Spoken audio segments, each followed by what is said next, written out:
Eu sou Mário Persona e essas são as respostas que eu dei aos que me perguntaram sobre a Bíblia. Você perguntou se não existe o dízimo, na doutrina dos apóstolos. Não existe. Você não vai encontrar o dízimo na doutrina dos apóstolos, que está nas epístolas, exceto por alguma citação que algum deles tenha feito com referência ao Antigo Testamento e à lei. Você também não encontrará muitas outras coisas, como igrejas denominadas, tipo igreja A, igreja B, igreja C, a não ser, no caso das igrejas, que eram identificadas pela cidade onde estavam, mas era a mesma igreja, apenas a localização que era diferenciada uma das outras, né? A igreja que está em Corinto, a igreja que está em Éfeso, é a igreja que está, não a igreja de, ou a igreja corintiana ou efesiana, não. Você não vai encontrar também na doutrina dos apóstolos templos, edificações, como chamadas de templos, não existem. Existia o templo de Jerusalém, foi destruído no ano 70, mas era o templo dos judeus, do judaísmo, e cristianismo não é judaísmo, não é? Você não vai encontrar pastores dirigindo congregações, pastores ou padres à frente de uma congregação. Você não vai encontrar na doutrina dos apóstolos mulheres falando nas reuniões da igreja.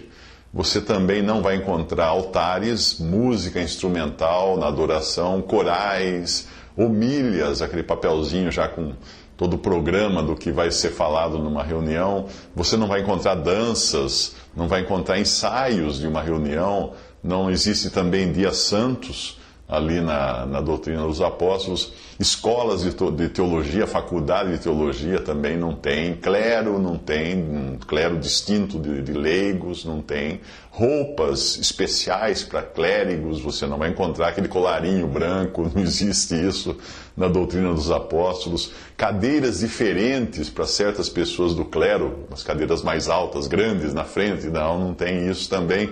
Títulos honoríficos, tipo presidente disso, diretor daquilo, etc., você não vai encontrar na doutrina dos apóstolos. Enfim, na doutrina dos apóstolos, os cristãos não constroem templos, não trazem outro nome que diferencie uns dos outros, além do nome de Cristo. Não se fazem membros de alguma instituição religiosa, porque se eles são cristãos, eles já são membros do corpo de Cristo, não precisa fazer membro de outra coisa. Não assinam carteirinha, não assinam contrato, não tem carteirinha, não tem um contrato, não fazem nenhum juramento pela denominação, pela organização, ou por um líder da organização, não fazem nenhum compromisso com algum sistema religioso, nada disso. Na doutrina dos apóstolos, os cristãos são exortados a reconhecer que existe um só corpo, que é o corpo de Cristo, ao qual são membros todos os salvos. Ninguém é membro de uma igreja, de uma denominação. Somos membros do corpo de Cristo. E isso vale para todos. Até para aqueles que se fazem membros de igrejas que homens inventaram. Mas eles são membros do corpo de Cristo se eles creram em Cristo em algum dia. É Cristo quem acrescenta as pessoas à igreja. Não são pessoas que se acrescentam à igreja. Ele acrescenta as pessoas à igreja. Quando uma pessoa se converte, o Espírito Santo vem morar nela. Você também vai encontrar pessoas na doutrina dos apóstolos que estão dando um testemunho prático de que há um só corpo, quando elas se congregam ao nome do Senhor Jesus, para comunhão, aprendizado da doutrina dos apóstolos, para celebrar a ceia do Senhor, a mesa do Senhor, e para oração. Então essas coisas você encontra, sim, na doutrina dos apóstolos. Individualmente, e não como igreja, essas pessoas, esses cristãos ali na doutrina dos apóstolos, nas epístolas, em Atos, eles individualmente saem para pregar o evangelho.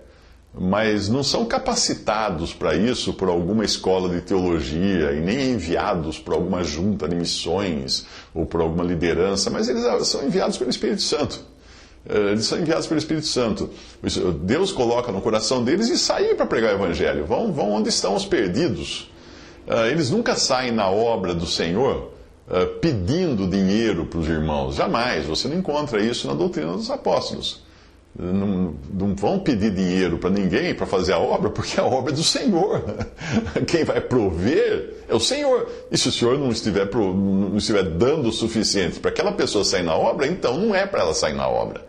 Porque ela não deve pedir a não ser a Deus, ao Senhor Jesus, ao Senhor da seara. Ele é o dono da seara. Quem pode sustentar alguém na seara? Ele, não alguma coisa. Não um patrocínio de alguém, não é? Se não for dele, a obra não vai prover, né? E muito menos, um cristão jamais deveria pedir dinheiro a incrédulos para fazer a obra do Senhor.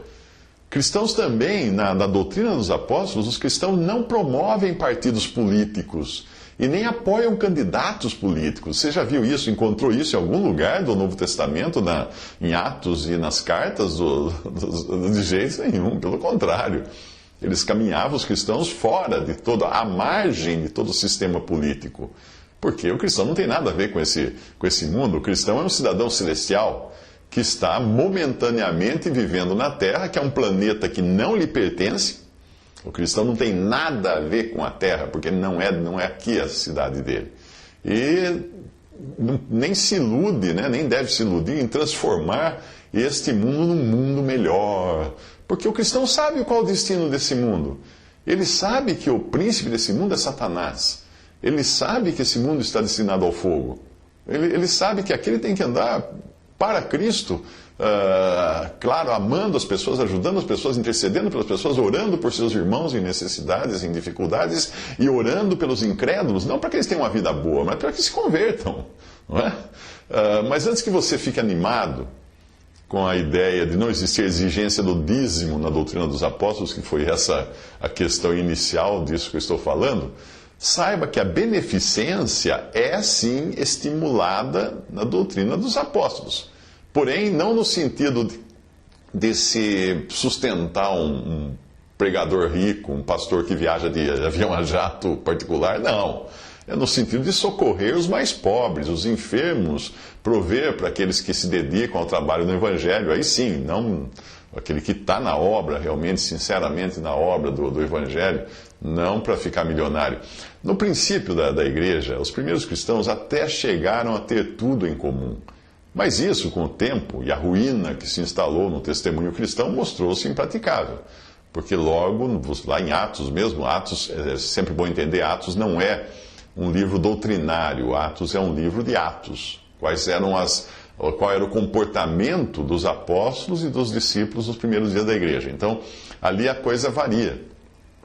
A coisa vai variando. Eles começam primeiro vivendo, tendo tudo junto, todo mundo junto, as mesmas coisas em comum, e logo tem uns reclamando dos outros que não estavam recebendo a parte que era devida, suas viúvas não recebiam e coisas assim. Então logo se mostrou impraticável, porque o homem não é comunista, o homem não é socialista. Esqueça essa ideia. Esqueça, eu quando jovem fui até tentar morar em comunidade, né? Aquelas comunidades, vamos ter tudo em comum. Não funciona. E o cristão, obviamente, ele deve entender que tudo que ele tem pertence ao Pai.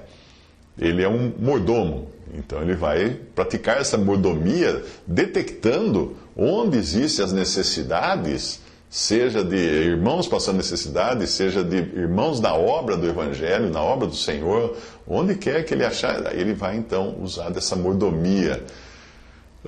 Então os cristãos são sim exortados nas epístolas a não se esquecerem da beneficência e comunicação, porque com tais sacrifícios Deus se agrada, fala em Hebreus 13:16.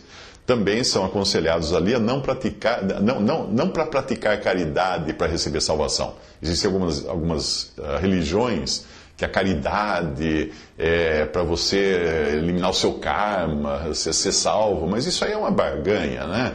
E aliás não é nem caridade, porque se você faz uma caridade para ser salvo, você não está nem aí com a necessidade e com a dificuldade do outro, você está defendendo o seu, não é verdade?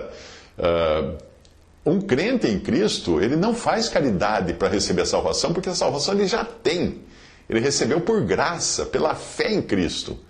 Mas ele então vai fazer caridade simplesmente porque o que Deus lhe dá ao cristão, ele não deve considerar como sendo seu, de si mesmo, mas ele deve entender que ele é apenas despenseiro, ele é um administrador.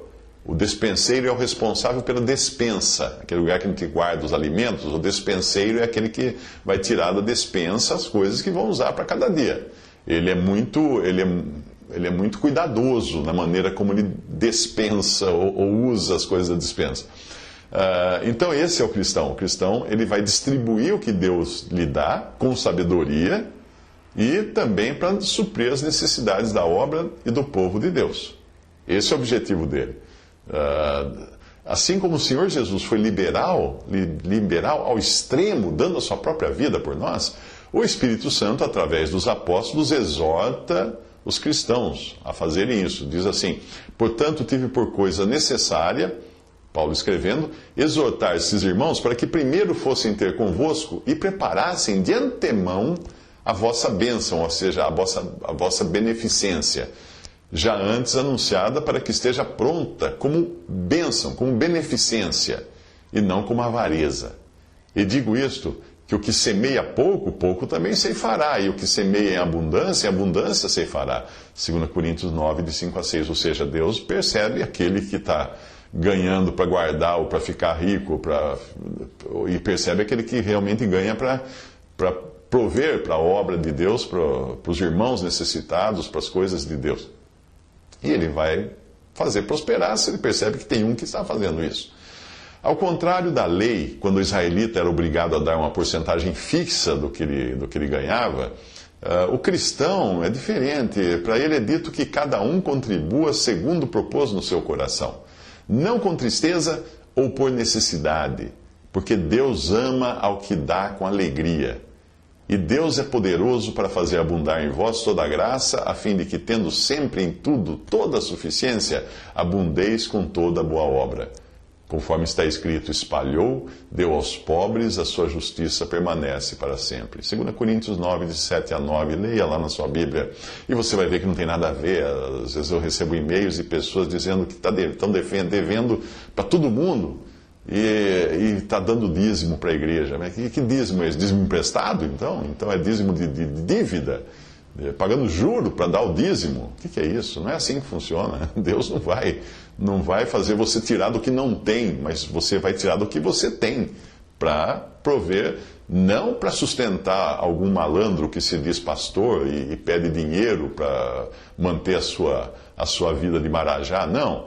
Mas justamente para aquelas coisas que são necessárias na obra do Senhor, nas necessidades do povo de Deus. Para isso. Deus promete a manutenção das necessidades do crente. Deus promete como abrigo e sustento. Não como no Antigo Testamento, quando era prometida prosperidade e até mesmo riquezas, porque eles eram um povo para a terra, feitos para a terra, para morar na terra, para serem prósperos na terra, para terem saúde na terra. A igreja não. Ao contrário do que pregam os teólogos da prosperidade aí no rádio e na TV, Deus pode prover mais que o necessário, porém apenas para o crente poder ser mais liberal na obra do Senhor, e não para enriquecer. A palavra de Deus, em muitas passagens, mostra a loucura que é querer ficar rico. Veja bem, tendo, porém, sustento e com que nos cobrirmos, estejamos com isso contentes, não revoltados, como um pregador fala aí na televisão, que você tem que estar revoltado porque você não tem carro novo, carro importado, mansão. Não. Tendo, porém, sustento e com que nos cobrirmos, estejamos com isso contentes. Mas os que querem ser ricos caem em tentação e em laço, e em muitas concupiscências loucas e nocivas que submergem os homens na perdição e ruína. Porque o amor ao dinheiro não é o dinheiro, é o amor ao dinheiro é a raiz de toda espécie de males. E nessa cobiça, alguns se desviaram da fé e se traspassaram a si mesmos com muitas dores. 1 Timóteo 6, de 8 a 10. Uma outra passagem é essa que o Senhor Jesus contando a história do homem rico. Ele fala: mas Deus lhe disse, louco, esta noite te pedirão a tua alma, e o que tens preparado para quem será? Assim é aquele que para si ajunta tesouros, para si, e não é rico para com Deus. Lucas 12, de 20 a 21. Deu para você perceber que esses pregadores da prosperidade transformam os seus seguidores em loucos?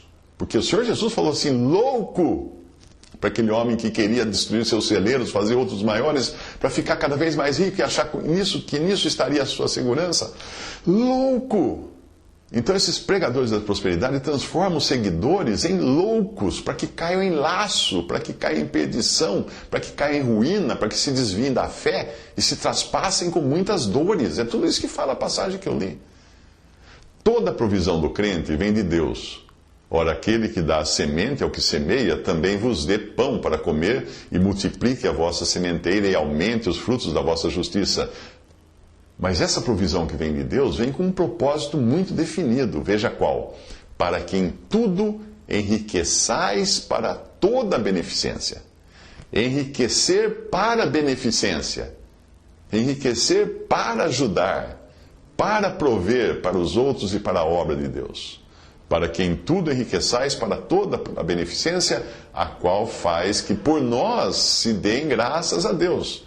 Porque a administração desse serviço, ou seja, fazer essas coisas, não só supre as necessidades dos santos, mas também é abundante em muitas graças que se dão a Deus, visto como na prova dessa administração glorificam a Deus pela submissão que confessais quanto ao Evangelho de Cristo e pela liberalidade de vossos dons para com eles e para com todos. 2 Coríntios 9, de 10 a 13. Que coisa maravilhosa! Quando você usa dos meios que você tem para a glória de Deus, Deus é glorificado nisso, porque muitas pessoas vão agradecer a Deus. Você ajuda aquele irmão passando necessidade, ele agradece a Deus, sobe gratidão a Deus. Você ajuda o irmão que está na obra do Senhor, levando o Evangelho para os incrédulos, ele agradece a Deus, porque veio de Deus, ele apenas usou você de instrumento, e você então está ajudando a levar mais glória para Deus, não para si mesmo. Portanto, Deus provê para sermos provedores. Deus provê para sermos provedores daqueles que têm necessidades e também daqueles que trabalham na obra do Evangelho sem pedir nada a ninguém. Fuja desses que vêm pedir dinheiro. Fala assim: irmão, eu estou precisando viajar para a China para levar o Evangelho. Diga para ele: então vá, boa viagem. Você não está na obra do Senhor? É o Senhor que sustente você. Você não tem que pedir para mim, peça para Ele. Se Ele mover o meu coração, aí sim. O fato de não pedir para alguém, um irmão que está na obra do Senhor, não significa que ele não necessita. Ele necessita, mesmo não, sem pedir. Muitas vezes necessitam, mas são exercitados a depender só do Senhor. E aí o Senhor vai mover corações de indivíduos e de assembleias para proverem o necessário para que o Evangelho seja levado e o ministério da palavra também seja levado. Sempre que um cristão ajuda alguém nas suas necessidades, tanto para suprir na sua pobreza, como para que o Evangelho continue sendo pregado, ele está produzindo graças a Deus. Muitas graças que se dão a Deus, como fala a passagem também da carta. Este é o final da história. Não enriquecimento, mas a glória de Deus. É esse o objetivo dos bens materiais nas mãos de um cristão desse mundo, a glória de Deus. Não a sua própria glória. Portanto, se você pensou em congregar ao nome do Senhor somente fora das denominações, dos sistemas religiosos, isento de dízimos, se for assim, vai sair mais barato para você, é melhor você pensar de novo. A motivação do crente nas coisas de Deus nunca deve ser material, nem no sentido de dar, nem no sentido de receber. Eu nem preciso dizer que aquela história de campanha, voto, promessa e tantas coisas que hoje são praticadas na cristandade não passam de mesquinharia, de barganha, de gente querendo fazer barganha com Deus para de alguma maneira enriquecerem. Não é assim que funciona a coisa. Você deve sim trabalhar, porque o sustento vem do trabalho, não vem da loteria esportiva, o sustento vem do trabalho, e trabalhando com as próprias mãos, você ter o suficiente para si mesmo, e Deus vai prover isso, e também para ajudar aqueles que não têm, que Deus vai prover para eles isso. É assim que funciona. Visite respondi.com.br. Visite 3minutos.net.